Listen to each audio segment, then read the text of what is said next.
Alors merci Toinon, hein, de nous accorder encore de ton temps ce matin. Avec plaisir. Toinon, ce que je te propose là très brièvement, c'est de commencer par te présenter, hein, Mmh. pour les personnes, pour celles et ceux qui ne te connaissent pas. Est-ce que tu peux rapidement te présenter, Bien mon sûr, cher Toinon? je suis, le cofondateur et le CEO de Walaxy, donc qui est un outil d'automatisation, pour la prospection LinkedIn, essentiellement avec un petit peu, d'emailing aussi. On a lancé différents outils, dans les derniers mois, mais on va dire aujourd'hui qu'on se concentre surtout, sur Walaxy.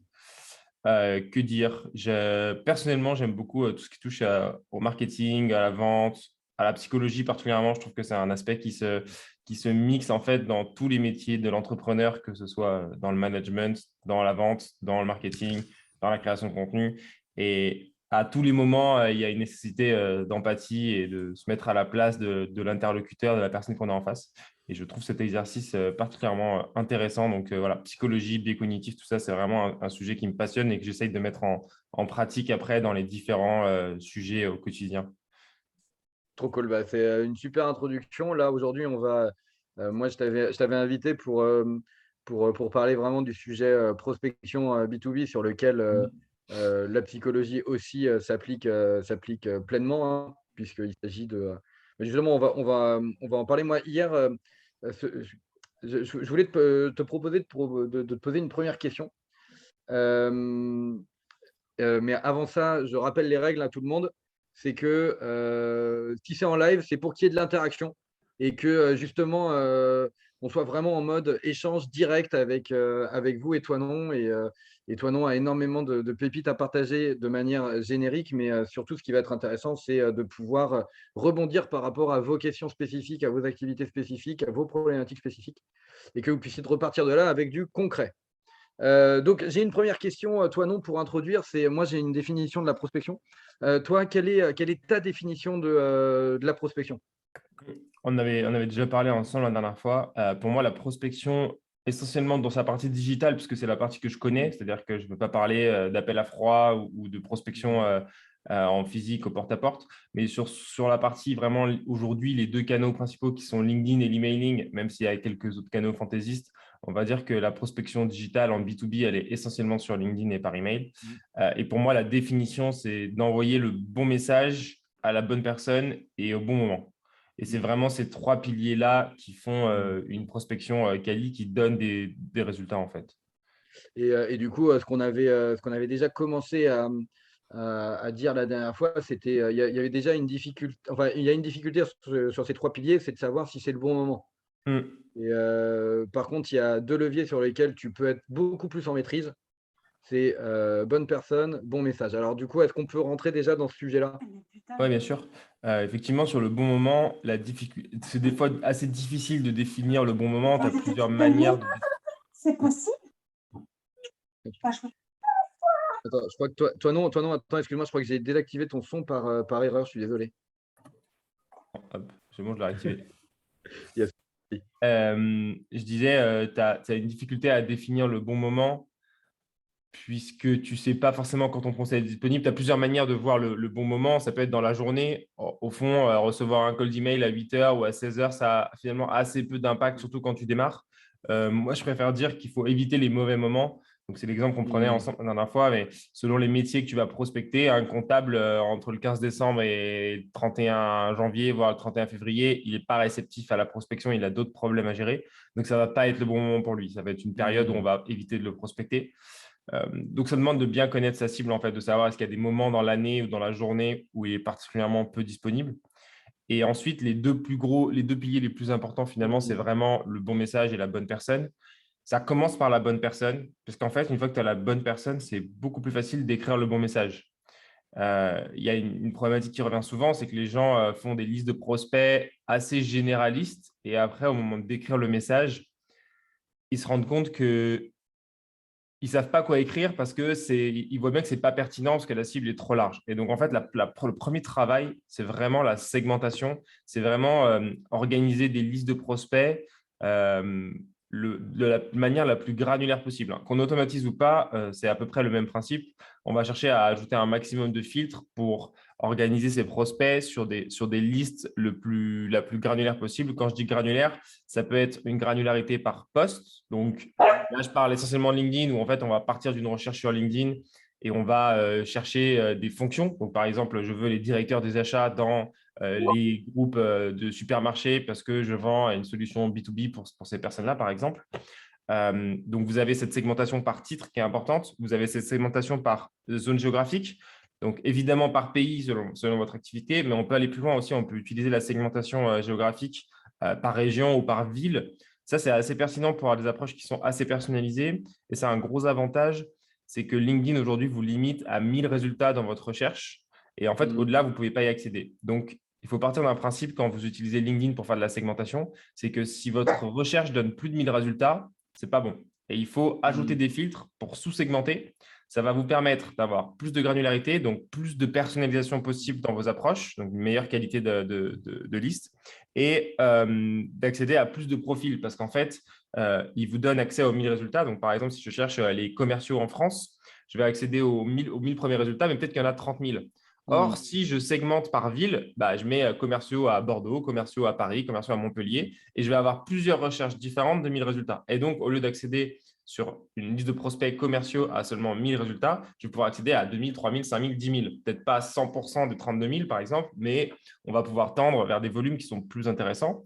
Et en plus, une fois qu'on a récupéré ces listes-là, on peut personnaliser, c'est-à-dire, en fait, si j'ai vu que tu étais commercial à Bordeaux, je vais dire, en tant que commercial à Bordeaux, et donc mon approche est un peu plus personnalisée. Ce qui est difficile à faire aujourd'hui avec ce qu'on appelle des variables, parce qu'en fait, les données sur LinkedIn sont assez peu qualies. Et du coup, si on cherche à insérer la localisation, on va vite avoir des trucs un peu absurdes. Ah, j'ai vu que vous étiez à Bordeaux, région machin. Enfin, les données ne sont pas propres. Ouais, c'est ça, Ouais, et les régions ne sont pas propres. Et donc, c'est intéressant de faire ce travail de segmentation. Et en fait, on se rend compte qu'une fois qu'on a fait ce travail assez quali de segmentation, on va avoir des messages qui sont beaucoup plus faciles à construire.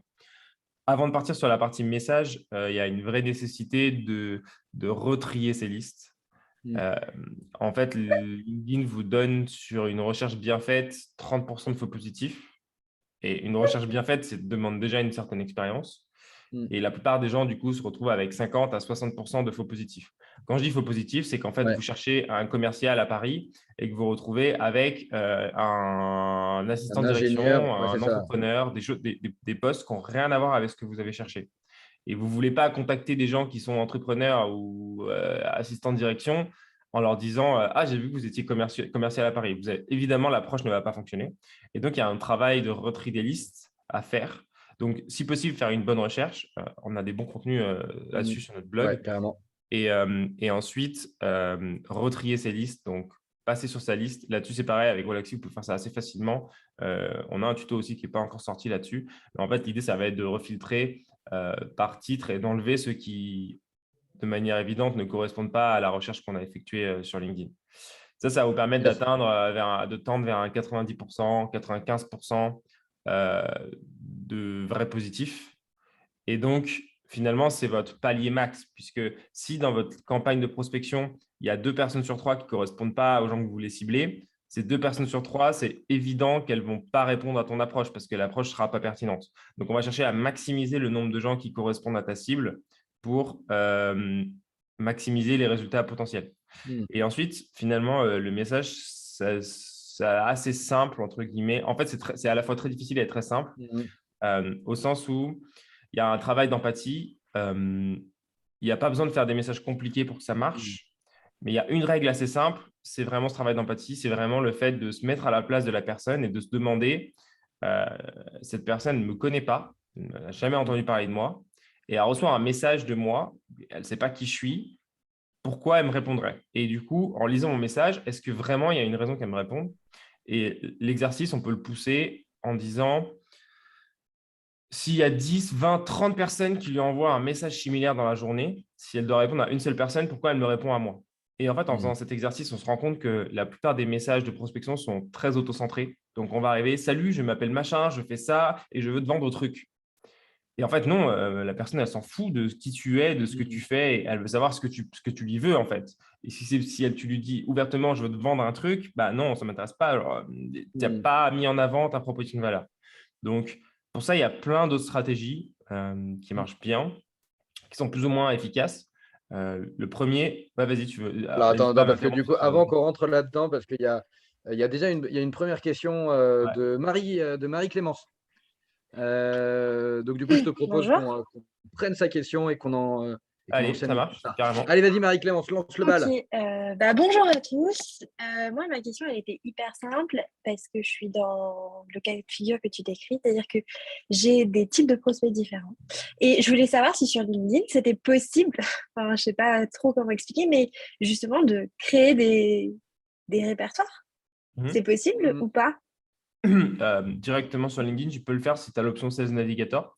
Donc, Ouais. c'est l'option payante de LinkedIn qui va te permettre D'accord. de créer soit des recherches enregistrées. Donc, tu fais ta recherche avec tes filtres et ensuite tu enregistres la recherche. Et donc, dès qu'il y a des nouvelles personnes qui correspondent à cette recherche, elles vont être mises dans la recherche. Tu vas pouvoir accéder à ces profils-là. Ou alors de faire des listes de prospects. Donc, ils appellent ça des saved lists. Et en fait, tu parcours ta recherche Sales Navigator et dès que tu vois des prospects qui t'intéressent, tu les ajoutes à ta liste. Ça, c'est l'option payante Navigator. Et ensuite, tu peux le faire Ah avec ouais, des ok, outils d'accord. d'automatisation, même sans utiliser l'outil pour la partie envoi de messages. Typiquement, avec Wallaxy, tu peux faire ça gratuitement. Donc, l'idée, c'est que tu vas faire ta recherche avec tes filtres et ensuite, tu vas importer ces prospects. Donc, l'outil va scanner les profils et va les mettre dans ton… C'est une sorte de mini CRM, en fait. Ouais, c'est Et à ça. partir de là, tu as D'accord. tes listes de prospects. Tu peux faire différentes listes. Donc, vraiment, comme tu dis, des répertoires dans lesquels tu vas catégoriser les différentes typologies de profils que tu as. Et après, là, soit tu les recontactes à la main en ouvrant leur profil LinkedIn, soit tu les recontactes automatiquement en envoyant des séquences automatisées dessus. Euh, et donc, pour moi, c'est la meilleure méthode parce que Ouais. dans ces outils-là, le mien ou un autre, hein, je ne crois pas qu'il y ait beaucoup d'outils qui te permettront de le faire gratuitement, mais l'avantage, c'est que tu peux ajouter des paramètres, tu peux refiltrer derrière. Donc, typiquement, pour refiltrer, quand tu vas faire ton import de prospects sur de la recherche classique, tu vas avoir, comme tu disais, 30, 50, 60% de faux positifs. Et en fait, avec ces outils, tu peux rechercher les posts que tu avais cherchés initialement dans ta recherche et exclure tous les autres. Parce qu'en fait, tu as plein de gens qui ne correspondent pas du tout à ce que tu as cherché. Et donc, tu vas pouvoir les exclure et nettoyer ta liste beaucoup plus facilement que si tu dois le Ouais, faire à c'est la clair. main. Et ensuite, tu peux même jouer avec un système qui s'appelle les tags, en fait, qui sont des étiquettes que tu peux mettre à tes prospects pour les sous-catégoriser, pour mieux retrier, mieux personnaliser, etc. Tu vas pouvoir faire beaucoup plus de choses assez facilement, en général, que ce soit avec Ok, Wallaxy ou d'autres outils. Mais très moi, bien, merci. ouais, du coup, Marie-Clémence, pour utiliser Wallaxy de mon côté et pour utiliser aussi Sales Navigator, je te confirme que Wallaxy, c'est beaucoup plus facile et beaucoup plus lisible de créer. Tu crées facilement, tu vois, des listes de prospects et t'en crées autant que tu veux. Et ensuite, ça devient beaucoup plus facile pour toi de créer des listes, même De avec 10, cibler. 15, 20 personnes. Ça devient beaucoup plus pratique. Et à l'intérieur de ces listes, après, tu as des critères de recherche selon si tu es connecté, pas connecté, si tu as déjà envoyé une invite, pas envoyé une invite et tout. Donc, ça te permet ensuite de pouvoir, aller encore plus vite derrière dans tes actions. Donc, C'est un mini go CRM Alexis. LinkedIn. Mais c'est vraiment un retour d'expérience perso. Il n'y a pas de deal avec toi, non. Oui, et après, moi, je ne suis pas là forcément pour faire ma Ouais, pub. ouais. Vous pouvez Non, c'est tester, clair. il y en a plein des outils sur le marché. Vous tapez outils d'automatisation LinkedIn, vous testez. Je suis assez confiant sur le fait que notre outil est bon et qu'il répond particulièrement à ce besoin et que c'est le seul qui est gratuit pour faire ça. Mais vous pouvez aller tester d'autres outils et vous verrez la différence. C'est une question qui peut venir, qui vient souvent, qui est quel est le meilleur outil? Et en fait, on a tendance à mettre l'outil avant la méthode. Et en fait, un outil, il répond à un besoin, à un cas d'usage. Et donc, particulièrement sur ce marché, il n'y a pas de meilleur outil. Il y a un meilleur outil pour un besoin. Et donc, en l'occurrence, Wallaxy est le meilleur outil pour certains trucs, mais il n'est pas du tout bon pour faire d'autres choses. Et donc, moi, je conseille toujours de bien définir ce que vous voulez faire et ensuite de voir l'outil qui correspond le mieux à ce que vous cherchez à faire. Et pas forcément d'aller vers un outil en disant « Ah, j'ai entendu parler de celui-là, c'est forcément le meilleur. » Non, ce n'est pas forcément le meilleur. Il y a des outils qui répondent à différents cas d'usage et il faut tester pour voir lequel correspond le mieux à ce que vous cherchez. Ça roule, Marie-Clémence? Ça roule. Super. Il y avait une nouvelle question, là, cette fois-ci, Ouais. de Sylvie. Sylvie, ma chère. Alors, attends, ouais, allume le micro. Voilà. Donc moi j'avais une question. Donc alors moi je suis complètement, je suis complètement en raccord sur le fait qu'il faut segmenter finement pour effectivement être beaucoup plus focus et pertinent par rapport à son message. Mais en même temps, j'ai l'impression que c'est antinomique avec l'usage que j'avais compris de LinkedIn, où à un moment donné, sur LinkedIn, on a un message précis pour une cible précise. C'est-à-dire qu'à un moment donné, ça veut dire qu'avant d'aller sur LinkedIn, j'ai l'impression, enfin moi pour ma part, j'ai déjà finalement pré-ciblé et qu'après, je vais utiliser d'autres canaux pour les autres parce que j'ai un message. Donc moi, je suis dans l'accompagnement, on va dire professionnel, évolution. Donc sur LinkedIn, c'est davantage peut-être les entrepreneurs. Donc du coup, à un moment donné, c'est vrai que si je vais aller davantage vers les salariés, ben, je vais utiliser d'autres moyens. Je ne sais pas si je me suis fait comprendre. C'est intéressant.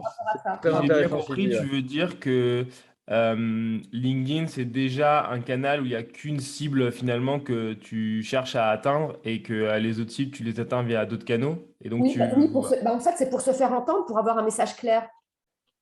Ouais, en gros, c'est… Ouais. Je mets des posts en même temps.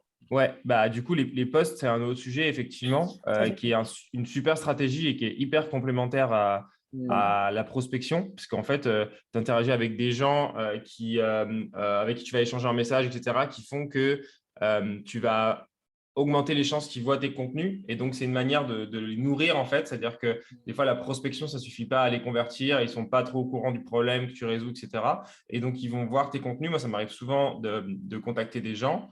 Et ah non, je ne suis pas intéressé. Et quelques semaines plus tard, ah finalement, je suis intéressé. Parce qu'ils ont vu des contenus dans mon fil d'actualité. Mais les contenus LinkedIn, on peut avoir des sujets qui sont assez larges et qui peuvent englober plusieurs cibles. Typiquement, dans mon cas, pour prendre mon exemple, nous, on a une variété de typologies de clients qui est très, très, très, très large. Ça va du business développeur en startup aux dirigeants de PME, en passant par les recruteurs et même les gens en recherche d'emploi, etc. Et donc, mon positionnement sur LinkedIn, il est assez large. Je parle d'entrepreneuriat, de marketing, même de recrutement. Et ça m'apporte une visibilité. Et ensuite, mon message, il est assez clair. Vous pouvez contacter 100 personnes par semaine gratuitement avec mon outil. Et donc, soit ça matche avec les gens qui voient mes contenus, soit ça ne matche pas. Mais la proposition de valeur est assez générale et en même temps, elle est assez précise pour correspondre à toutes ces audiences-là. Après, c'est un bon raisonnement de dire plus c'est ciblé, plus le prospect se reconnaît dedans. Et donc, par exemple, sur le profil LinkedIn, ça peut être intéressant. Effectivement, si tu cibles plusieurs types de personnes en général, mais que là, sur LinkedIn, tu veux particulièrement adresser les entrepreneurs, bah, on va mettre sur son titre LinkedIn « J'aide les entrepreneurs à ». Comme ça, la personne qui reçoit le message, OK, cette personne, elle n'aide pas les salariés, elle aide les entrepreneurs, c'est pour moi. Donc ça peut être plus pertinent. Mais le risque, c'est que des entrepreneurs, déjà, c'est les plus sollicités sur LinkedIn. Hein. Moi, je reçois entre 10 et 30 invitations par jour de prospection. Donc, on est sur des gros volumes. Donc, il faut imaginer qu'il y a beaucoup plus de concurrence que des profils salariés. Donc, ça peut être un choix aussi, selon ton activité, de chercher des profils qui sont moins sollicités, souvent qui ont moins de moyens, évidemment, mais qui peuvent être beaucoup plus disponibles sur le réseau et donc donner des taux qui sont plus intéressants. C'est intéressant dans ce sens-là. En gros, moi, j'ai tendance à dire, notamment quand tu démarres, une stratégie sur un nouveau canal, de démarrer d'abord, tu vois, en ciblant une audience précise pour vraiment te faire la main et bien roder le truc, etc. Et que plus tu gagnes en expertise sur le canal et en notoriété, bah, plus tu peux commencer en fait à élargir. Et en fait, ton positionnement, tu peux le rebouger au fil du temps et tu peux le faire évoluer. Par contre, j'avais pas effectivement en tête que quand on a une cible entrepreneur, c'est les plus sollicités et que du coup, il y a effectivement dans la stratégie de départ une réflexion à qui seraient les personnes les moins sollicitées sur LinkedIn. Ce n'est pas un axe obligatoire, il faut cibler des gens qui bien sont sûr. dans votre audience, mais ça peut être un axe, particulièrement quand on débute sur LinkedIn, où on va se dire, les entrepreneurs, il y en a beaucoup, mais peut-être que des entrepreneurs qui ont les moyens de payer mes services, il n'y en a pas tant. Et si on commence à les contacter alors qu'on ne maîtrise pas trop encore les techniques, on risque de griller, entre guillemets, des leads potentiels dans le futur. Donc, ça peut être intéressant de commencer par une cible entre guillemets, à moins forte valeur ajoutée, c'est-à-dire qu'elle va potentiellement nous rapporter moins, mais qui va nous permettre de se faire la main sur comment on utilise LinkedIn pour approcher ces gens, comment on utilise la recherche, comment on utilise les outils, comment on utilise les méthodes, etc. Et comme ça, quand on sera un peu plus rodé, on va être beaucoup plus efficace et pertinent pour aller adresser des cibles plus sollicitées et mieux se démarquer. Mais du coup, je n'ai pas l'impression qu'on a forcément répondu à ta question. J'ai demandé, Sylvie. Si, parce que notamment, complètement, le fait qu'on peut élargir du coup, voilà, et faire des posts à un moment donné plus larges, qui touche tout le monde pour que les personnes s'y reconnaissent, donc très clairement. Et puis, ce que je ne savais pas non plus, c'était qu'effectivement, les entrepreneurs étaient les plus demandés sur LinkedIn. Du coup, c'est une information qui est importante à connaître. Ouais. Et après, si le cœur de ta cible, ça reste les entrepreneurs, tu peux faire des posts qui touchent que les entrepreneurs tout en prospectant des gens qui ne sont pas exactement des entrepreneurs. Ce n'est pas forcément un problème, hein. Ils vont être moins réceptifs à tes contenus, mais potentiellement, ce n'est pas grave. Si ton premier message et ta première proposition de valeur est pertinente par rapport à eux, personnalisée par rapport à eux, ça fonctionne aussi, hein. Oui, complètement. Si, Et merci. d'ailleurs, ça me permet de… Ouais, ça a répondu à ta question du coup, Sylvie? Oui, parfait, merci. Parce que ça me permet de rebondir par rapport à un autre truc sur lequel on peut aussi creuser, c'est que du coup, là, tu parlais tout à l'heure de demandeurs d'emploi qui peuvent même utiliser Wallaxy et tout. Donc, en gros, si on sous-tend la réflexion auprès d'entrepreneurs, on peut prospecter certes des clients potentiels, mais on peut aussi aller prospecter d'autres types de cibles. Tu vois, je pense à des prescripteurs, des partenaires, des créateurs de contenu, etc. Et du coup, la mécanique reste toujours la même. C'est cible, message et la bonne personne, le bon message. Du coup, toi, non, alors, je vous invite à poser vos questions au fil de la discussion, mais je te propose de revenir. Là, tout à l'heure, on commençait à parler des différentes stratégies. Du coup, une fois qu'on a compris qu'il fallait se mettre en empathie avec son interlocuteur pour créer le bon message, tu parlais de différentes stratégies justement pour favoriser la mise en contact. Il y a beaucoup de gens qui me disent qu'ils ne sont pas très à l'aise avec la prospection, avec aller chercher des clients, démarcher des gens. Et pour ça, il y a plusieurs solutions. En fait, vous avez différentes approches, différentes typologies d'approches qu'on peut utiliser en prospection. Vous avez l'approche qui est la plus utilisée souvent, qui est très commerciale, donc qui va vraiment être bonjour, en fait, c'est évident que je vais vous vendre un truc. Et le but là, dans ce message-là, ça va être de trouver les bons mots sur le problème qu'on résout. Donc, il faut toujours partir du problème, jamais partir de la solution, toujours partir du problème. Donc, on va chercher à mettre en avant la problématique qu'on résout auprès de la personne pour lui faire ressortir ce problème-là que lui, il a. Et ensuite, lui dire peut-être que j'ai une solution, si possible en apportant un peu de preuve sociale ou en apportant quelque chose qui va venir dans le sens préparer les contre-arguments. Donc, je vais dire quelque chose de bête, mais je vais prendre des exemples pour moi. Je pense que ça marche assez bien. Mais admettons, je veux cibler des directeurs commerciaux dans des boîtes. Je vais approcher les personnes en disant bonjour, voilà, j'ai vu que vous étiez directeur commercial. Il se trouve qu'aujourd'hui, il y a tant de pourcents des directeurs commerciaux qui disent que le monde a changé et qu'ils ont des difficultés à trouver des leads facilement. Est-ce que c'est votre cas? Et est-ce que vous avez déjà pensé à utiliser LinkedIn pour trouver de nouveaux clients? Chez Wallaxy, on a 30 000 utilisateurs en France aujourd'hui qui trouvent leurs clients grâce à LinkedIn et grâce à nous. Boum, ça va être mon message, assez court, assez clair, et on est dans une approche très commerciale où la personne elle va pouvoir tout de suite me dire « je suis pas intéressé ». Et donc, l'avantage de cette méthode-là, c'est que si la personne elle est intéressée, vous avez un lead très, très chaud et on peut embrayer sur autre chose. Ouais. Donc, ça sous-entend que vous êtes sur un service que vous pouvez vendre où en fait, la personne, vous allez pouvoir la prendre au téléphone et lui expliquer un peu plus en détail ce que vous faites. Ce qui n'est pas forcément mon cas, par exemple, où nous, on prend personne au téléphone, donc on ne va pas avoir les mêmes approches. C'est l'avantage, c'est que si les gens ne sont pas intéressés, vous avez peu de réponses à gérer. Vous n'avez pas besoin de faire des pirouettes pour arriver à vendre votre truc, c'est assez clair. On reste sur une approche que la personne elle comprend, qui est assez quali, où on lui parle de son problème, on explique pourquoi notre solution elle répond à ce problème pour d'autres personnes, et donc on a un appel à l'action à la fin. Toujours avoir un seul appel à l'action à la fin. Donc, on ne met pas son Calendly, son numéro de téléphone, consulter notre blog, regarder notre vidéo, etc. C'est toujours un message, un appel à l'action. Donc, on prend un échange téléphonique, on prend rendez-vous en physique ou je vous propose de regarder cette vidéo, mais jamais 10 000 appels à l'action. Il ne faut pas croire que parce qu'on met 7 appels à l'action dans notre message, on a 7 fois plus de chances que l'utilisateur convertisse. Ça ne marche pas comme ça. On peut, dans les différents messages de relance, utiliser différents appels à l'action. Justement, la première fois, ça ne va pas convertir sur le visio. Peut-être que vous pourriez voir cette vidéo qui vous donnera plus d'informations. On peut utiliser ça.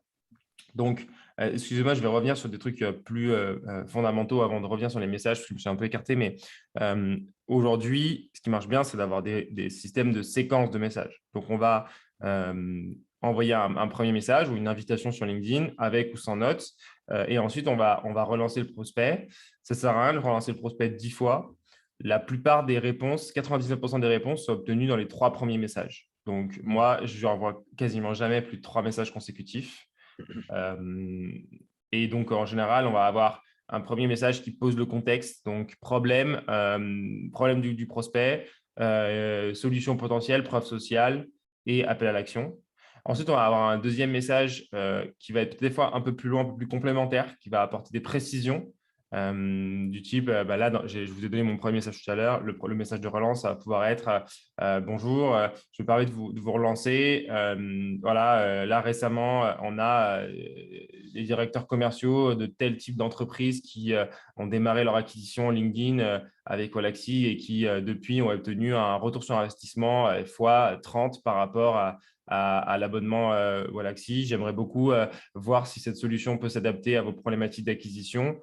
Si ce n'est pas le cas, n'hésitez pas à me dire pourquoi. Je suis toujours ouvert à avoir des feedbacks sur ces sujets. Et comme ça, vous avez une approche ouverte. Voilà. Mon but, ce n'est pas de vous spammer. Je suis à la recherche de retour. On est dans une interaction. Et ensuite, donc toujours avec un appel à l'action qui va peut-être cette fois du coup pas être le visio direct, mais un message LinkedIn qui peut être moins engageant. Donc la personne va être plus encline à répondre et on ne va pas tout de suite lui proposer un échange téléphonique. Et le dernier message de relance, faites simple. Le truc qui marche presque le mieux, c'est juste un point d'interrogation. Alors ça peut être mal perçu selon la cible que vous avez, mais ça va renforcer l'aspect naturel de l'approche, surtout si vous utilisez des outils, puisque personne n'aime être prospecté par un robot. Tout le monde est conscient qu'il existe plein d'outils qui automatisent la prospection sur LinkedIn. Donc, moins vous avez l'air d'un robot, plus vous avez de chances de convertir. Donc, un point d'interrogation, ça peut être un peu violent si vous êtes sur une cible un peu corporate. On va être sur avez-vous pu prendre une connaissance de mon message? Est-ce que ça vous intéresse? Des trucs en une phrase assez simple qui donnent l'impression que vous venez d'écrire le truc à la main. Ça peut être une bonne chose. Pareil, de manière générale, dans vos messages, évitez les signatures. On est sur LinkedIn. Alors, je parle sur LinkedIn, pardon, je parle essentiellement sur LinkedIn parce que l'emailing, c'est encore autre chose. Et si vous débutez, LinkedIn, c'est beaucoup plus accessible que l'emailing. Donc, je ne vous conseille pas forcément de commencer par l'emailing. Ça va dépendre de vos cibles. Il y a des gens qui ne sont pas présents sur LinkedIn. L'emailing sera plus pertinent. Sur un message LinkedIn, ça ne sert à rien de dire qui vous êtes, c'est écrit sur votre profil. Ça ne sert à rien de dire la boîte pour laquelle vous travaillez, ça est écrit sur votre profil. Et ça ne sert à rien de mettre une signature parce qu'en fait, la personne, il y a peu de chances qu'elle vous appelle. Si c'est pour mettre votre adresse, l'adresse du siège social, vos 3 numéros de téléphone, ça va vachement alourdir le message. Imaginez qu'on est dans une messagerie instantanée. Donc, on s'attend à une interaction qui n'est pas une interaction par mail, qui est une interaction plus d'humain à humain, un peu moins corporate, un peu moins dans les codes. Évidemment, ça va dépendre des gens que vous ciblez. Si vous ciblez des directeurs du CAC 40, peut-être que ça sera pertinent. Mais sur la plupart des cas, ça sera un peu lourd et ça va renforcer le fait que votre message est un message commercial. Et donc, ça va un petit peu diminuer l'envie de vous répondre. En fait. Aller plus loin, ouais. Il y a, Vas-y. Ouais, vas-y, conclue. Non, mais après, j'avais d'autres exemples, d'autres approches qui marchent bien justement quand on n'aime pas l'approche sales. Mais s'il y a des questions, on peut faire une pause. Ouais. Donc, il y a Violaine qui demande la prospection que tu fais, ça ne passe que par message privé, que par MP. Ça passerait par quoi d'autre? C'est quoi la question derrière? Non, en gros, c'est est-ce que sur LinkedIn, tu vois, il y a d'autres. Tu ferais la prospection par d'autres biais, mais c'est juste pour confirmer que Aujourd'hui, quand il on n'y a parle de pas vraiment prospection, on parle d'autres bien. moyens. En gros, aujourd'hui, il existe quoi? Quelles sont les fonctionnalités LinkedIn qui te permettent finalement de générer de l'intérêt? Tu peux inviter des gens à un événement. C'est assez spammy, donc pas très efficace, déconseillé, en tout cas pour ma part. Tu peux inviter les gens à suivre ta page d'entreprise. Encore pire, les pages d'entreprise n'ont aucun intérêt sur LinkedIn. C'est une page vitrine. Ça ne doit jamais servir à créer du contenu. Ça ne doit jamais servir à interagir avec les gens. Les gens, ils veulent de l'authenticité. Ils veulent interagir avec des visages, pas des logos. Ça, c'est vraiment fondamental. Donc, même faire un profil entreprise qui permet de prospecter une sorte de page perso entreprise, c'est fortement déconseillé. Vous aurez toujours les moins beaux taux d'acceptation et de réponse. Ensuite, il existe quoi comme autre moyen? Il existe les emails. Donc, c'est la version payante de LinkedIn qui vous permet d'envoyer des messages directs sans passer par la note d'invitation. Quelqu'un qui a posé une question? Non, c'était, je pense, une erreur. Donc, il existe ce moyen-là. En fait, ça coûte très cher. Donc, ça coûte très cher. Et en fait, ça vous donne très peu de résultats parce qu'une fois de plus, le message, il apparaît dans la messagerie comme sponsorisé et personne n'a envie de répondre à un message sponsorisé. Donc, honnêtement, je déconseille cette approche-là ou en tout cas pas dans la première approche. Tentez une invitation, tentez des messages. Si la personne ne vous accepte pas, effectivement, là, vous pouvez tenter en dernier point de touche un email. Et ensuite, j'ai vu, donc la question, c'est pas sur un Ouais. poste de profil. Pour moi, un poste de profil, c'est pas de la prospection. Donc, il faut peut-être qu'on redéfinisse ce terme de prospection, Ouais. qui est différent du terme d'acquisition client. Le terme de prospection, c'est vraiment d'aller chercher une personne. On appelle ça en anglais outbound. Donc, c'est vraiment out. Je vais chercher la personne pour lui proposer quelque chose. Et là, je reviendrai sur les différentes manières de proposer quelque chose. Et ensuite, vous avez la stratégie qu'on appelle inbound. Donc là, c'est la personne vient à moi. Donc en fait, je vais souvent passer par de la création de contenu. Ça peut être du référencement sur Google. Ça peut être des posts LinkedIn, effectivement. Et c'est parfaitement complémentaire à la prospection.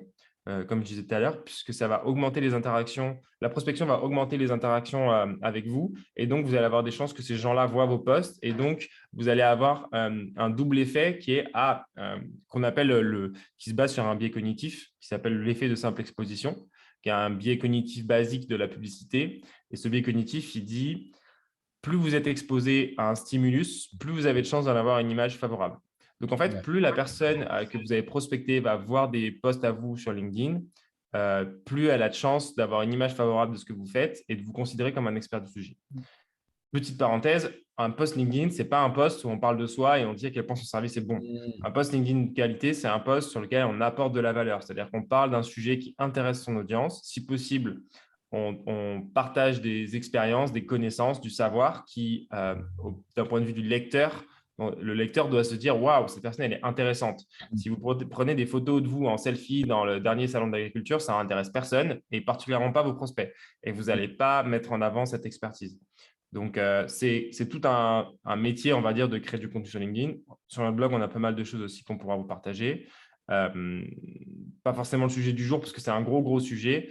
C'est un gros sujet à part. Ça reste complémentaire, comme tu disais au ça. départ, mais ce n'est pas à proprement parler de la prospection où tu vas mettre en place des actions pour aller contacter des gens ciblés en direct avec une intention, un objectif clair derrière. Quand tu écris un post, tu ne sais pas au final qui va le voir et tu ne sais pas qui va interagir et qu'est-ce qui va être déclenché comme opportunité derrière.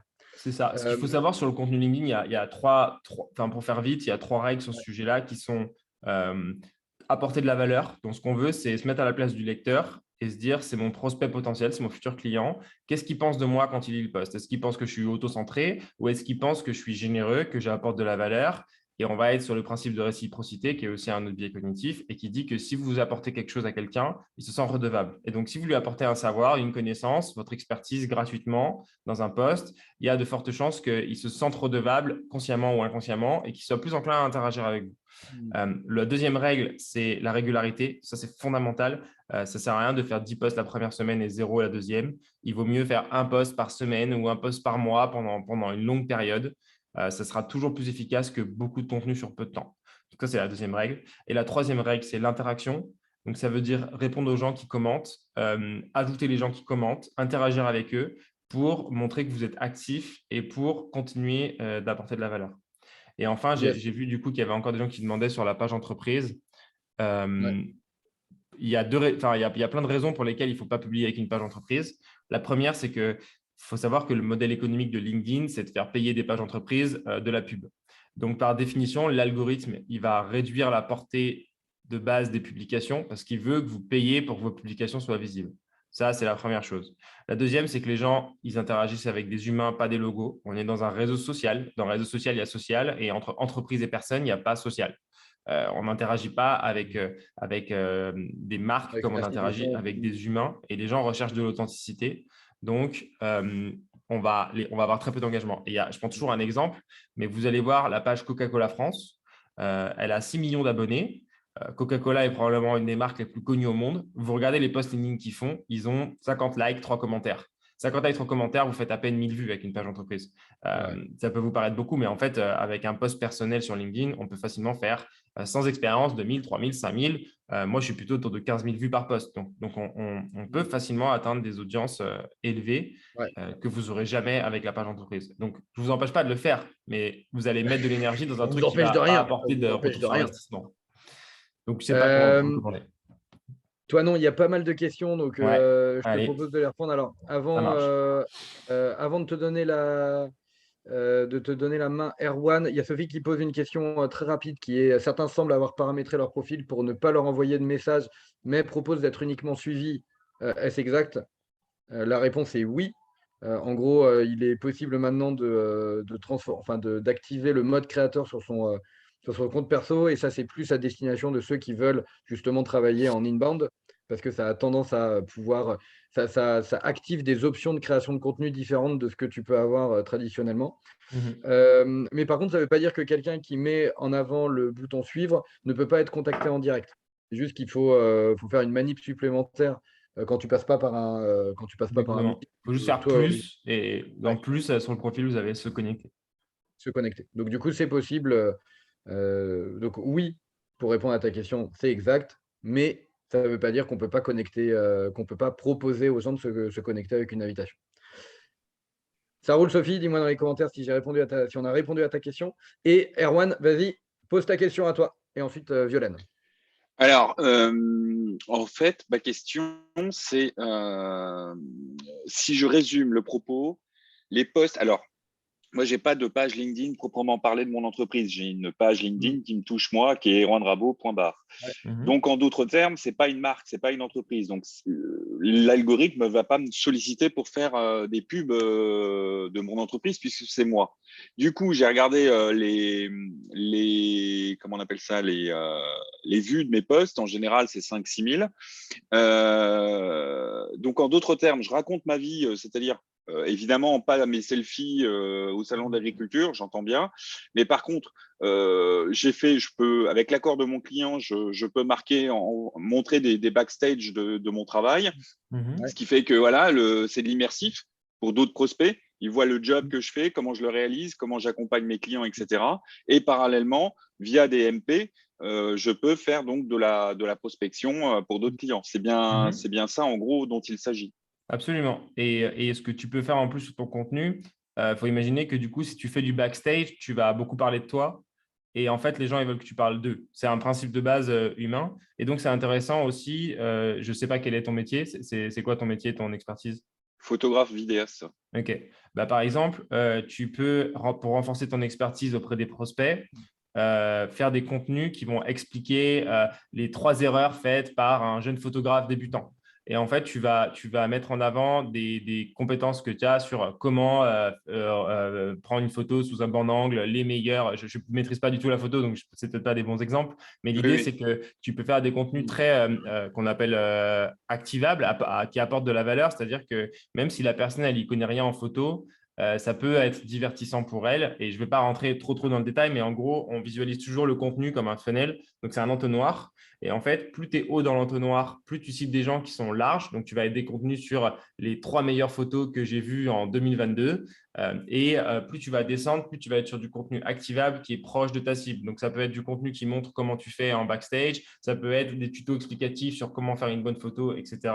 Ou comment bien choisir son prestataire, par exemple. Comment bien choisir son prestataire, pourquoi il y a des différences du simple au triple entre 2 photographes, des choses qui vont éduquer ton marché sur les principales erreurs que tu vois avec tes clients. Ça peut aussi être justement, tu vois des choses que les clients te disent souvent quand tu travailles avec eux et tu vas te dire 9 clients sur 10 me disent ça après avoir commencé la prestation, voilà pourquoi ils ont tort. Boum, et tu vas mettre un contenu qui explique ces choses-là et qui va chercher à faire tomber des idées reçues et en fait vraiment éduquer le futur client sur ces sujets et qui sera du coup beaucoup plus à même de convertir dans le futur. Ça, c'est vraiment des choses qui marchent bien.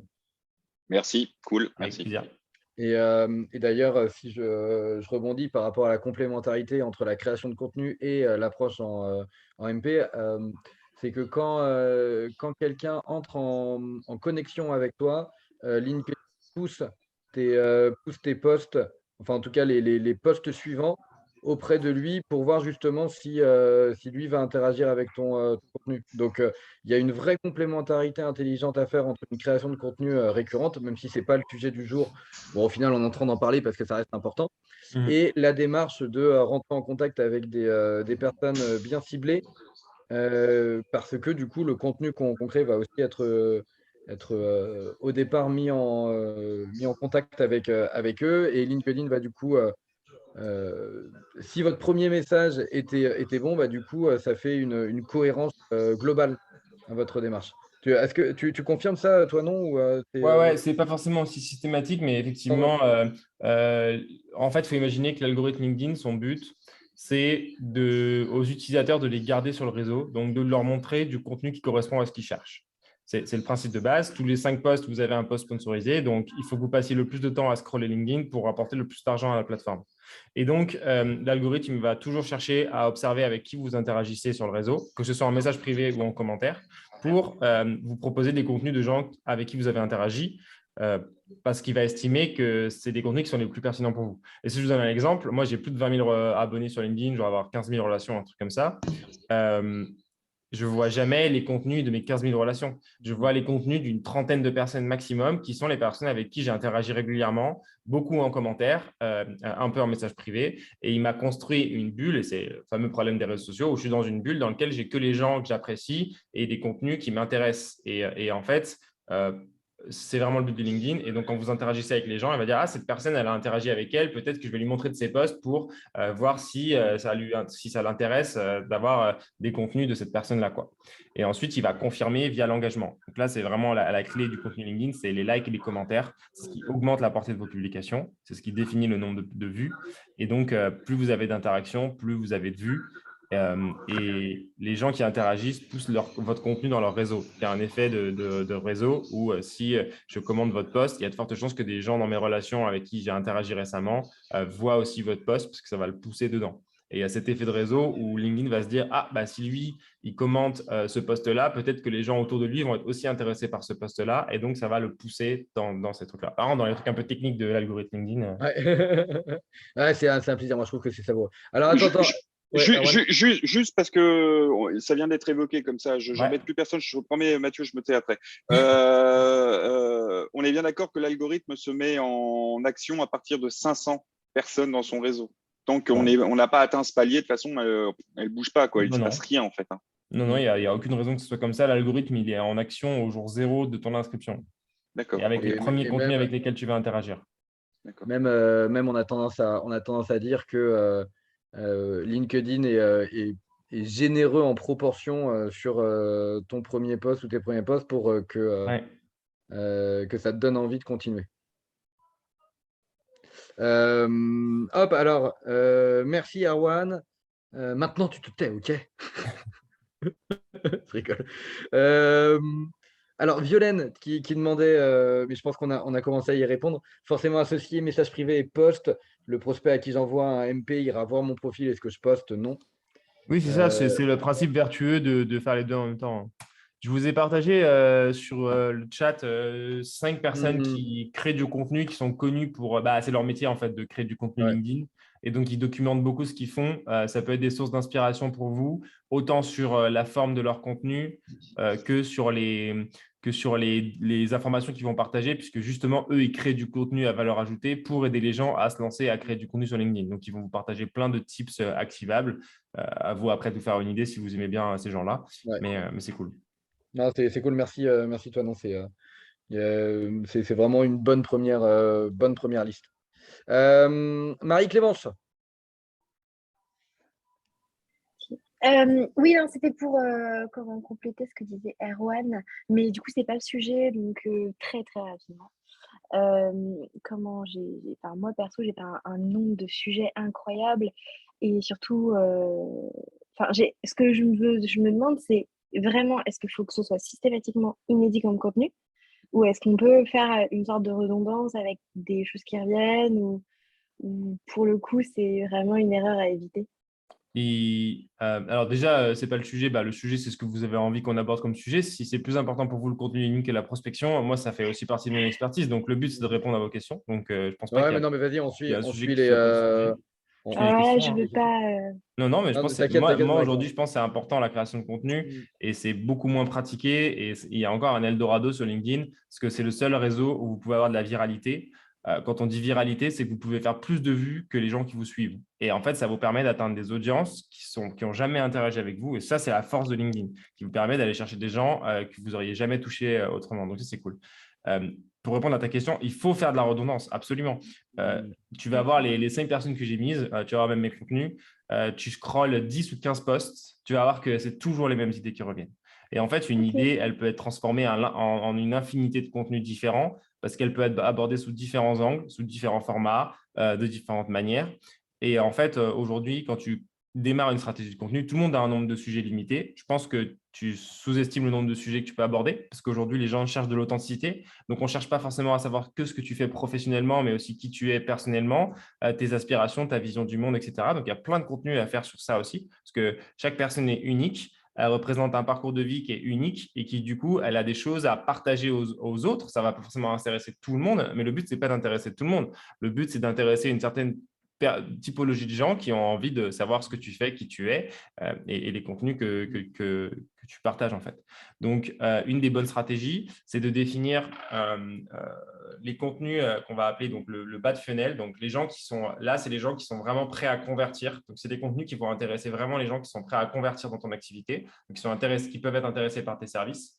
Et en général, on va essayer de découper 3 thématiques sur cette tranche-là. Ensuite, tu as le milieu de funnel, c'est les gens qui pourraient être intéressés par ton service, mais qui sont un peu éloignés. Là, on va définir 3 thématiques. Et ensuite, il y a le haut de funnel, donc le haut d'entonnoir, où là, c'est très, très généraliste. Et on va aussi essayer de définir 3 thématiques.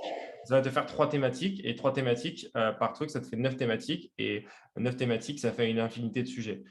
Pour te donner des exemples, du coup, moi, mon funnel, il est assez clair. Tout en haut, j'ai des thématiques assez généralistes sur le bien-être au travail, des sujets de société qui me sont chers, ma vision du monde, par exemple. Donc, ce genre de thématiques-là. Ensuite, en milieu de funnel, je vais aborder plutôt l'utilisation des biais cognitifs dans le marketing, des histoires sur le marketing, les tendances, les choses que je vois, les grands concepts de prospection, etc. Et en bas de funnel, je vais aborder vraiment des trucs très spécifiques. Quel est le meilleur message de prospection? Comment écrire un bon post LinkedIn? Quelles sont les 3 erreurs à éviter dans les approches? Qu'est-ce que je vois chez nos utilisateurs qui font qu'ils n'ont pas des bons résultats sur LinkedIn, etc. Et là, on va être sur des sujets qui vont intéresser des gens qui sont déjà dans la démarche de prospection ou de contenu sur LinkedIn et qui peuvent devenir mes clients dans la foulée. Et en fait, en définissant ça, ensuite, je vais recycler. C'est-à-dire que le truc que je vous raconte aujourd'hui sur envoyer le bon message à la bonne personne au bon moment, je ne l'ai pas inventé ce matin en buvant mon café. C'est une idée que j'ai l'habitude de réutiliser et de mettre sous différents formats, sous différentes manières.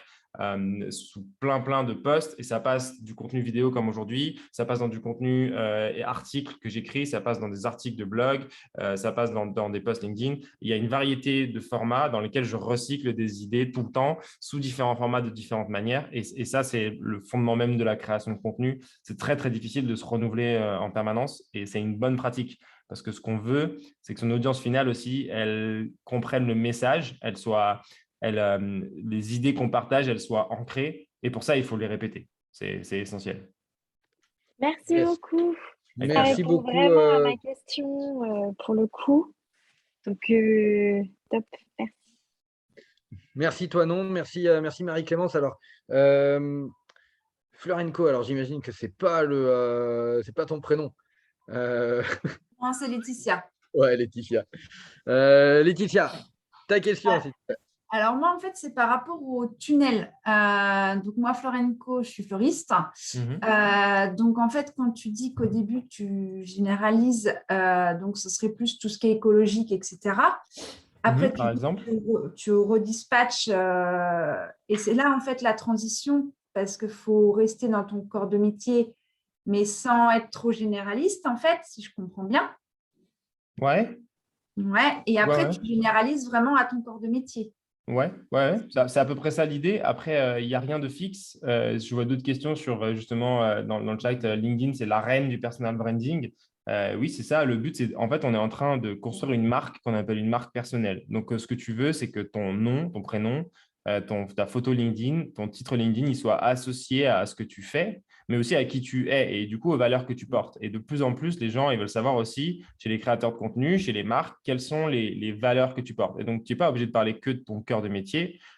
Et tu peux aborder, j'imagine que tu vois justement, en tant que fleuriste, il y a des fleuristes qui ont des valeurs différentes. Tu m'as parlé d'écologie, peut-être que ce n'est pas la préoccupation de tous les fleuristes. Donc, c'est important que cette valeur, elle soit en avant parce que ça va te positionner et que si demain, il y a un autre fleuriste qui vient, peut-être que lui, il sera concentré sur d'autres choses et vous aurez chacun une différenciation et on pourra dire facilement, Laetitia, elle, c'est celle qui a mis dans le métier du fleuriste l'écologie et elle en fait son fer de lance et du coup, elle met l'accent dessus. Donc, tu peux parler de ces choses-là et tu peux même parler de choses personnelles. Les gens, ils adorent qu'on parle de choses personnelles. Ça peut être une histoire qui n'est pas forcément exactement en lien avec ton métier. Ça va être surtout dans le haut de funnel, justement, où on va parler de sujets assez généralistes et ça peut être des anecdotes marrantes. J'aime bien quand on parle de contenu, on dit qu'un contenu doit être inspirant, donc il doit potentiellement donner envie de passer à l'action ou de faire pareil. Il doit être instructif, donc il doit apporter de la valeur, c'est-à-dire j'apprends quelque chose, et il doit être aussi divertissant. Et en fait, on a tendance sur LinkedIn à oublier cet aspect divertissant il doit être, quand je dis divertissant, il doit être agréable à lire. Donc, un gros pavé comme ça, avec des phrases super longues, en fait, personne n'a envie de le lire. Donc, il doit être agréable à lire. On doit vraiment se préoccuper de la forme et de comment le lecteur va vivre son expérience de lecture ou si tu fais d'autres types de posts, comment il va vivre son expérience d'aller chercher les posts. Et aussi divertissant, ça peut être mettre des blagues, ça peut être parler de sujets qui ne sont pas juste corporate, froid. On veut du sujet chaud, on veut du sujet qui humanise ta personne, en fait. Et on veut voir que tu es un vrai être humain derrière ton profil LinkedIn. Donc, tu peux parler de tous ces sujets qui ne sont pas forcément de cœur de métier. Ça peut être aussi, par exemple, je ne sais pas comment tu es fleuriste, mais ça peut être des anecdotes. Les anecdotes, ça marche super bien. Des anecdotes qui te sont arrivées avec des clients, des trucs absurdes, des trucs marrants qui sont quand même un petit peu reliés à ton métier parce que c'est arrivé dans le cadre professionnel, mais qui peuvent divaguer. Et ce qui est toujours cool, c'est s'il y a un apprentissage à la fin.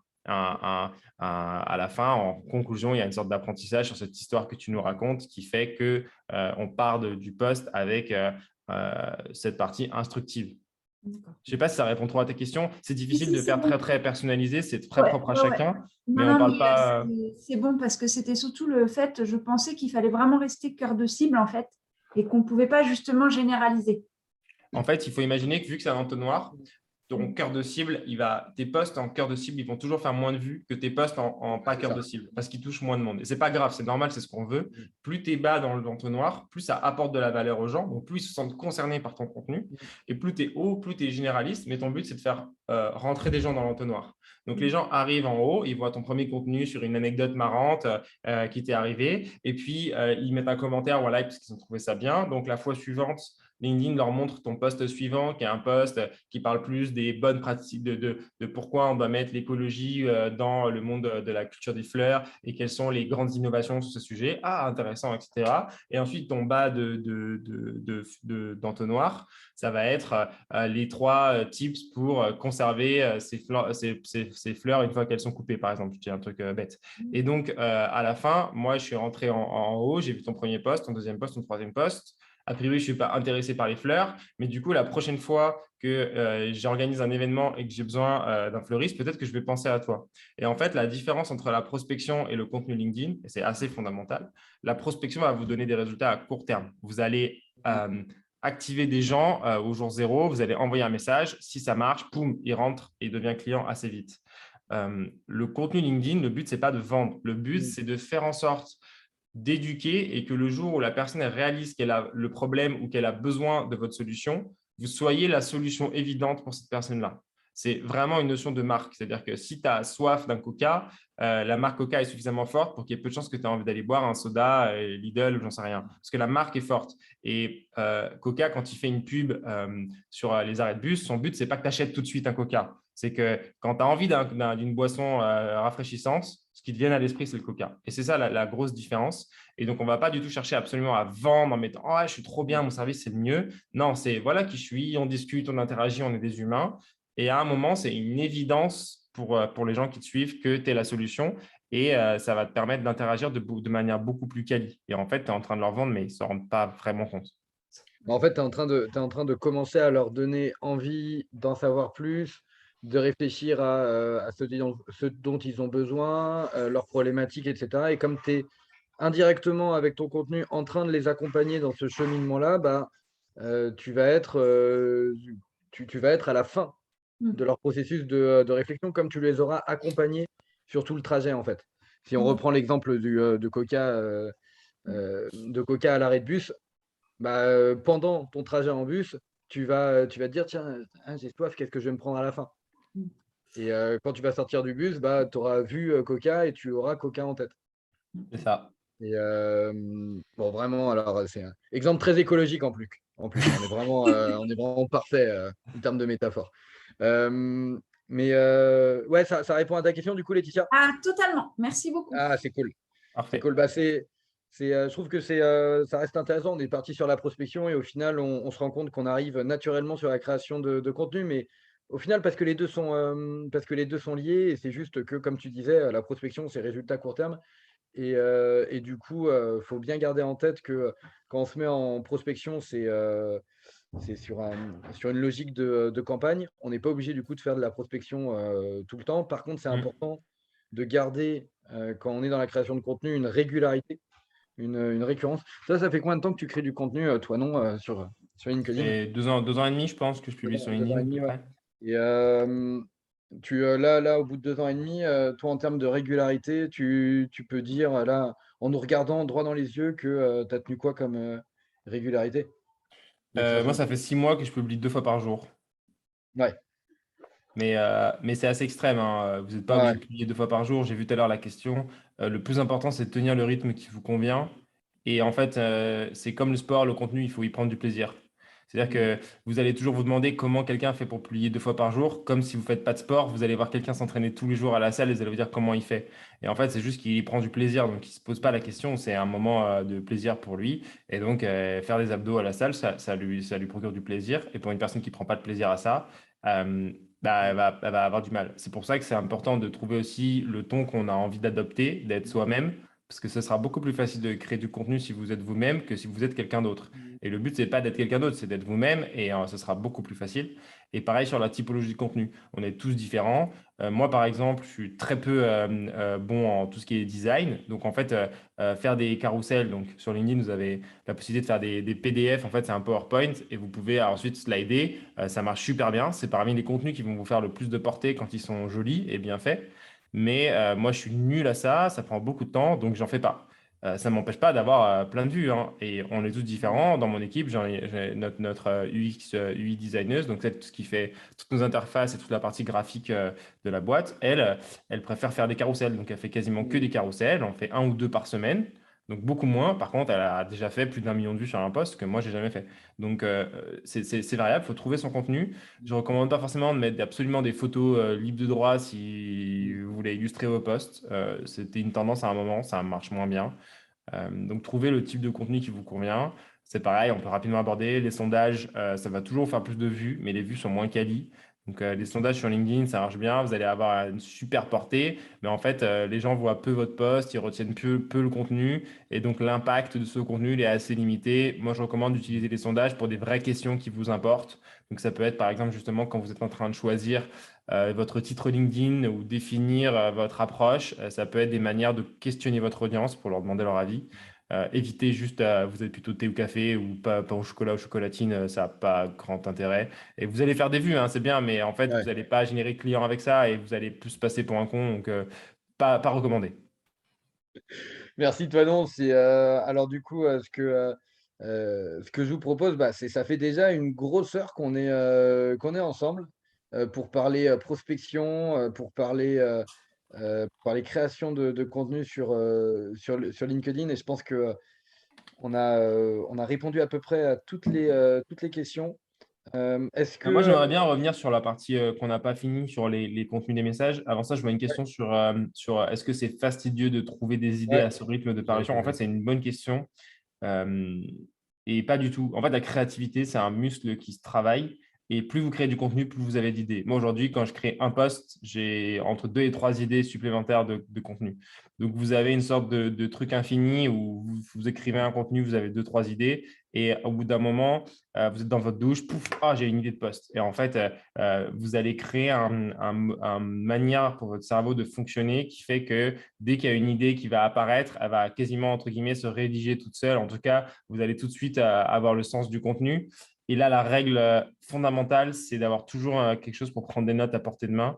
Bon, prenez pas votre téléphone dans la douche, mais l'idée, c'est d'avoir toujours une note quelque part où vous pouvez écrire vos idées. Parce qu'en fait, dans vos idées, il y en a énormément qui vont être nulles et il y en a quelques-unes qui vont être bien. Mais statistiquement, plus vous écrivez d'idées, plus il y a de chances qu'il y en ait qui soient bien. Et donc, il ne faut pas se dire, il ne faut pas juger son idée, jamais juger son idée. Ah, j'ai une idée, j'écris. Et vous verrez plus tard, si c'était nul au moment de vous relire, pas grave, on la skip. Moi, il y a peut-être 2 tiers des idées que j'ai écrites sur mes notes que je ne vais jamais publier. Ce n'est pas grave, on s'en fout. Ce qui compte, c'est qu'il y a 1 tiers qui était bien. Et ce 1 tiers qui était bien, je ne les aurais peut-être jamais écrites si je n'avais pas écrit les 2 tiers autres. Donc, assez fondamental. Et donc, du coup, Ouais. on en revient et on va conclure là-dessus, mon cher Toinon, Ouais, ça sur marche. justement la troisième Ouais. partie sur la création de messages dont tu parlais, la troisième Ouais. stratégie. Ouais. Donc, si on résume rapidement, la première, c'était l'approche commerciale. La deuxième, Non, on a parlé que de l'approche commerciale et ensuite on a parlé de contenu. Et ensuite, on a parlé de l'approche commerciale, mais bien faite, en parlant du problème et des séquences. ouais. Et ensuite, vous avez d'autres manières de trouver d'approcher des gens. Si le but, c'est de vendre, si le but, c'est de générer des clients, mais que vous n'êtes pas à l'aise avec le fait de faire de la prospection vraiment pour vendre, il y a une super manière qui existe, c'est de partager du contenu qu'on appelle à valeur ajoutée. Donc, pour ça, il vous faut un blog ou une chaîne YouTube, l'endroit où vous avez vraiment du contenu quali, une fois plus, qui est inspirant, divertissant, instructif, qui ne parle pas que de vous, sur lequel la personne elle va se reconnaître, elle va y trouver de la valeur. Et du coup, vous pouvez utiliser LinkedIn en allant cibler des gens et en leur disant « Ah, salut, j'ai vu que tu étais directeur commercial, je viens de publier un article sur les 5 meilleures manières de débaucher des commerciaux en 2022. Et dis-moi, enfin, plutôt envoiement, mais à vous de voir, dis-moi si ça t'intéresse, qu'est-ce que tu as pensé de l'article, j'aimerais bien avoir un retour. » Donc, ça marche assez bien. Ce n'est pas très sales, donc vous ne cherchez pas à vendre, vous apportez de la valeur. Et potentiellement, la personne, elle visite votre blog, elle a bien aimé, elle visite votre site et elle finit par convertir ou par revenir vers vous en vous disant « Ah, votre service, il m'intéresse. » Une autre approche qui marche, que moi j'adore vraiment et qui est hyper complémentaire justement à la création de contenu, ce sera ma dernière recommandation. Si vous voulez lancer la création de contenu, c'est une approche qui se découpe en 2 parties. La première, c'est de dire vous cherchez des gens plutôt peu expérimentés dans votre cible. Donc, par exemple, on va chercher, moi je prends mon exemple, je vais chercher des business développeurs, donc c'est ceux qui font souvent de la prospection automatisée dans les boîtes. Je vais prendre le Sales Navigator, donc l'option payante de LinkedIn, et je vais cibler tous ceux qui ont moins de 3 ans d'expérience. Et je vais aller voir, je leur dire « Ah, salut, j'ai vu que tu étais BizDev junior. Selon toi, quelles sont les 3 principales problématiques aujourd'hui en tant que BizDev junior ?» Et en fait, je vais avoir des dizaines de personnes qui me répondent leurs problématiques. Je vais les noter. Je vais essayer de les grouper pour identifier celles qui sont les plus importantes. Et ensuite, je vais regarder, est-ce que j'ai la solution à apporter? Donc, si j'ai la solution à apporter, oui, je peux premièrement en faire un article de blog que je vais partager dans une prochaine campagne à une cible similaire, voire relancer cette cible-là en disant, bah voilà, j'ai contacté 200 bizdev, 3 problèmes qui sont remontés, voilà mes 3 solutions. Donc ça, c'est si j'ai la solution. Je peux partager cette solution dans des posts LinkedIn aussi. Donc, forte chance que les gens avec qui j'ai interagi, une fois de plus, voient aussi mes contenus et donc aient envie d'aller interagir sur mes posts dessus. Et ensuite, si je n'ai pas la solution, là, je reprends mes bizdev, sauf que chaque fois, je vais chercher des bizdev avec plus de 10 ans d'expérience et je vais les voir et je vais leur dire, voilà, j'ai contacté des bizdev et les 3 principaux problèmes qui sont remontés, c'est ça, ça, ça. Comment aujourd'hui, en tant que bizdev expérimenté, tu les règles? Et en fait, je vais utiliser le savoir d'autres personnes pour compléter, être capable de répondre à ces problématiques-là et ensuite pouvoir créer du contenu. Et ensuite, je vais pouvoir créer des articles pour dire « Ah là, j'ai interrogé 200 bizdev seniors et voilà comment eux, ils règlent ces problèmes aujourd'hui. » Et ça va du coup apporter de la valeur une fois de plus. Je vais pouvoir partager cet article. Et donc, on est dans une boucle vertueuse comme ça qui marche super bien en imaginant que tous ces gens que vous contactez sans chercher à leur vendre un truc, ils vont aller voir votre profil LinkedIn. Et si votre profil LinkedIn il est bien construit, donc on n'en a pas parlé, mais il faut qu'il soit le plus clair possible et qu'il amène à une action. Si votre proposition de valeur elle est claire, peut-être qu'ils vont revenir vous voir ou qu'ils vont convertir directement sur votre site et de manière assez soft, c'est-à-dire on n'a pas besoin d'absolument aller chercher à vendre notre truc. Et je comprends qu'il y a plein de gens qui ne sont pas à l'aise avec ça. Et donc, c'est une bonne manière de faire aussi et de construire une interaction qui soit qualitative. Et LinkedIn, c'est un réseau social. Donc, les gens, ils veulent interagir. Et tout ça, c'est des choses qui créent de l'interaction, qui vous mettent en valeur, qui vous mettent en avant, sans forcément chercher absolument à être le commercial lourd qui veut absolument vendre son tapis sur LinkedIn. Merci beaucoup, Toinon, de conclure là-dessus. Et je confirme que en prospection, un des objectifs, c'est de réussir à déclencher la discussion. Et que, effectivement, quand derrière, vous avez votre écosystème marketing qui est bien calé, donc là, en l'occurrence, sur LinkedIn, c'est votre profil. Si derrière, vous avez un site et que le message, en fait, il est cohérent, que la proposition de valeur, elle est claire, etc., en fait, votre interlocuteur va faire le cheminement, une partie du cheminement par lui-même, mais guidé par vous. Et c'est ça aussi qu'on cherche. Et c'est beaucoup plus facile de le faire aujourd'hui qu'il y a 10 ans, par exemple. Enfin, il y a 10 ans, il n'y avait pas de site internet. Vous étiez obligé de prendre le téléphone pour appeler quelqu'un pour qu'il prenne connaissance de votre existence et de ce que vous pouvez lui proposer. Il fallait réussir à le maintenir en éveil pendant toute la discussion et tout. Aujourd'hui, non. Aujourd'hui, on peut prendre conscience de ce que vous avez à proposer et de comment vous pouvez aider les gens grâce à l'écosystème que vous avez créé autour. Et après, sur LinkedIn, par exemple, prospection en direct ou création de contenu pour attirer les gens vers cet écosystème et faire en sorte que, du coup, vous les guidiez de plus en plus vers l'achat final. Franchement, J'aime bien, pour conclure ce que tu as dit, c'est vrai que la prospection, le but, ce n'est pas en fait de vendre directement. Le but, c'est de générer une discussion. Et c'est dans la discussion qu'on cherche à vendre. Et il faut découper ces deux oui, c'est ça, il faut étapes-là bien découper les deux. Ouais, c'est super important. qui fait que la plupart des gens ils cherchent à vendre au premier message. Et ce n'est pas ça la stratégie. La stratégie, c'est de générer la discussion et d'ouvrir une discussion, d'ouvrir un échange. Et je trouve que c'est une bonne conclusion.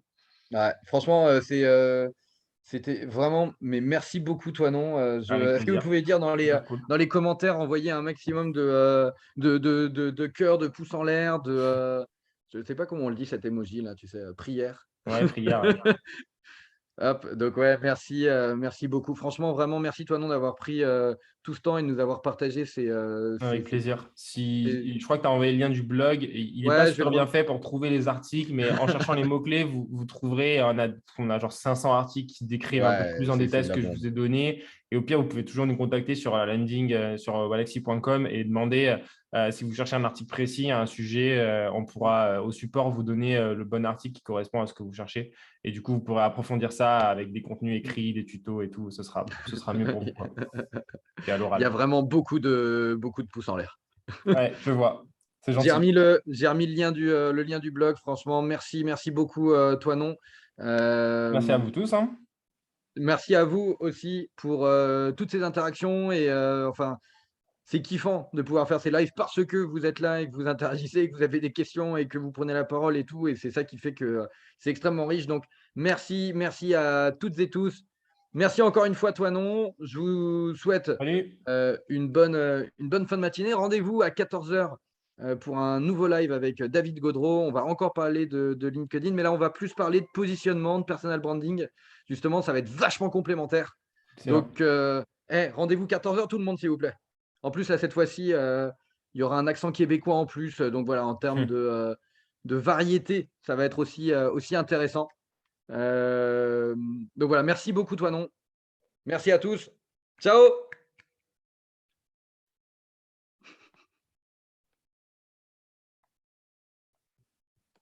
Hop.